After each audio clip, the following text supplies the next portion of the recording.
एक बार एक गांव में अकाल पड़ा होता है, जिसके वजह से गांव वाले परेशान होते हैं। हे भगवान, ये बार बारिश नहीं हुई तो खेती कैसे होगी, और खेती नहीं हुई तो खाएंगे क्या। हमारा तो जीवन ही खेती से चलता है। इसको ही बाहर में बेचते हैं तो बच्चों के पढ़ाई के पैसे आते हैं। अब पता नहीं ये साल क्या होगा। इतना बोलकर सब अपने अपने घर जाने लगते हैं। वही रामू जंगल से होते हुए घर की ओर आ रहा होता है। तभी इसको पीछे से कोई आवाज सुनाई देती है। रामू, ओए रामू, इधर आओ ना। ये कौन मुझे ऐसे पुकार रहा है? आस पास कोई है भी नहीं।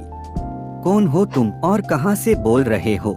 मैं हूँ पेड़ चंद्रा, अपने सामने देखो। जब रामू सामने देखता है, एक पेड़ होता है जो बोल रहा होता है। क्या तुम बोल भी सकते हो? हाँ, मैं बोल भी सकता हूँ और तुम्हारी कोई भी समस्या का समाधान भी कर सकता हूँ। आप मेरी एक समस्या का समाधान कर दो। आप हमारे गांव को बारिश के अकाल से बचा लो, नहीं तो खेती ना होने से बहुत से किसान भूख से मर जाएंगे। बारिश ना होने का कारण है ज्यादातर पेड़ कटना। देखो रामू, हम अगर प्रकृति का ख्याल रखेंगे तो प्रकृति हमारा ख्याल रखेगी। बारिश के अकाल से गांव को बस चमचम परी ही बचा सकती है। चमचम परी कौन है और ये कहाँ मिलेगी? चमचम परी बहुत ही शक्तिशाली परी है, लेकिन मैं उसके पास जाऊंगा कैसे? तभी वहाँ एक जादुई दरवाजा आ जाता है। तुम ये दरवाजे के अंदर जाओ। ये तुमको एक बड़े से मेंढक के पास ले जाएगा।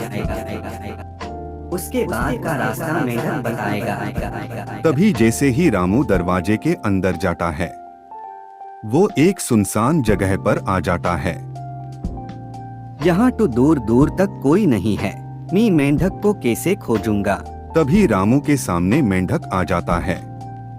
मेंढक इतना बड़ा होता है कि जिसे देखकर रामू घबरा जाता है। तुम कौन हो बालक, और यहाँ क्यों आए हो? मैं रामू हूँ और मुझे यहाँ पेड़ चंद्रा ने भेजा है। मुझे आपकी मदद की आवश्यकता है। कैसी मदद बालक?